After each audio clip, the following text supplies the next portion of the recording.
If you like Skyrim or Oblivion, I suggest you stop watching and go pick up Tainted Grail. So I think there's a really good chance you're going to enjoy it.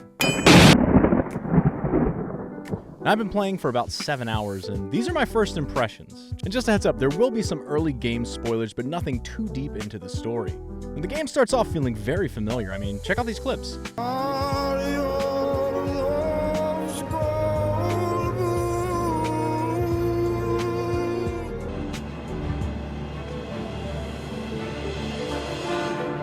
Getting some deja vu. The stories start. I have seen the gates of Oblivion.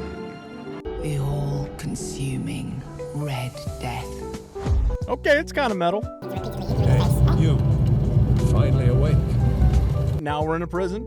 No, they're dead. I know it. What's this prisoner doing here?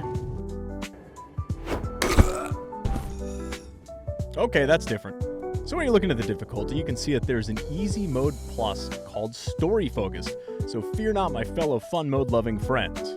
Now once out of the prison, I was like, okay, yeah, this is pretty good. You know, running around the dungeon. Love the interaction with objects where the list just pops up and you click on what you want or need. Of course, we're taking everything. And we come across these messed up looking people. You don't need to help me. They cured me. I hope the Have a nice... I will not ask you for the mercy of death. Bruh, it's no problem. We're starting to get some clues about what's up with this place. We're grabbing journal entries, we're gaining more of an understanding of what's going on, we're picking locks in that familiar Skyrim way. And before you know it, we're chucking fireballs at zombies and whacking them in the head with a sword. As we're fighting, check that out. Did you see that? Did you notice that? That dash? It's just like in Dishonored. You have this quick dodge, and it's just one of these little differences from Skyrim's combat that I think make it more enjoyable. So we're continuing to explore, and we're reunited with the dude that shot the arrow at the beginning and actually freed us. You took your sweet time, I understand. Next thing you know, we're doing some bow and arrow sniping. Trying to hide in the dark. We're collecting weird plasm. All right. We're blasting more dudes, we're taking more stuff, that familiar loop that we love so much. We're entering weird places, and remember, never put your finger where you wouldn't put your face. We're talking to weird spirits in distorted realms, leveling up at campfires. You have both attributes like strength and such, as well as skill trees for your plus 5 manas, your 10% more critical blowing. Inflicting critical blows, I meant. And eventually we are out in the open world. Let's just fix our camera here. Very good. And now let's compare this to the Oblivion remaster. So here's Taint. And here's Oblivion. Obviously, Oblivion has the frame rate win. In fact, Oblivion ran 60 frames per second in my experience with no hiccups at all, whereas Taint, it's like 30 in the overworld. You can see from the footage a little bit rough, and then whenever you're in the smaller dungeons, it tends to run at 60 frames. It cleans up. It just really depends on the scope and the size of the area you happen to be in. Not a deal breaker, but definitely a difference. So let's take a look at the combat. Check this out. Did you see that? That was a parry. There's parrying in this game.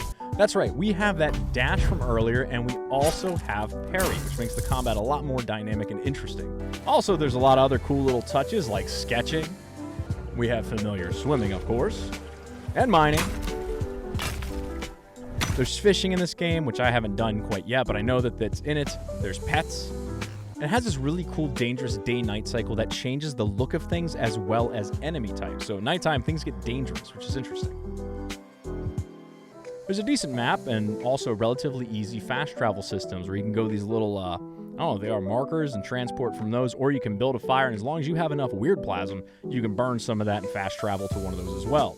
There's an easy-to-equip menu where you have the different slots kind of spaced out here where you just click on it, compare data, go that way. Very simple, very easy. There's funny characters and some really interesting writing. No, I will make it. And who the hell are you? By the way, did you know that people who are hanged rarely die from strangulation? There's also ogre battles. You get like monsters. And check out this photo mode. Now, beyond all this, there's also a pretty intriguing premise. So you are in Avalon, but it's in pretty bad shape. You see, there's this thing called the Red Death. we saw earlier, those people that had that affliction.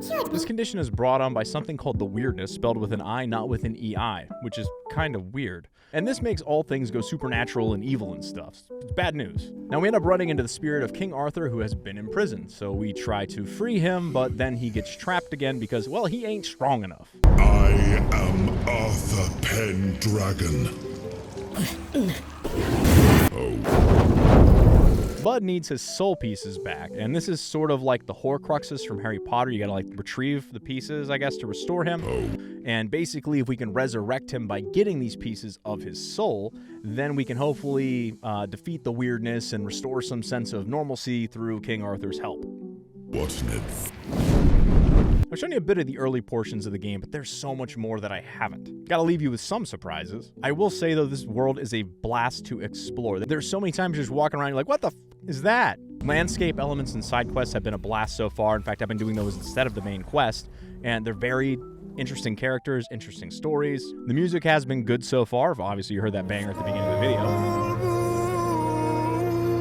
The voice acting is good, the gameplay, it's Skyrimish, but better in some very noticeable ways. The world is cool, the story intriguing, and aside from the frame rate issues, I don't really have much bad to say about my experience with this so far. I'm having a really good time.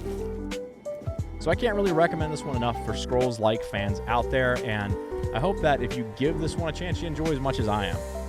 Now, this is not Expedition 33. It's not on that level of game. You're not going to go in here and be like, holy, and this is changing everything. But it's pretty darn good. Now, if you enjoyed this video, make sure you like, share, subscribe, send a friend, all that good stuff. And don't forget to check us out Tuesday nights when we talk about movies, indie guests, we promote their works, and just have a good time. Until next time.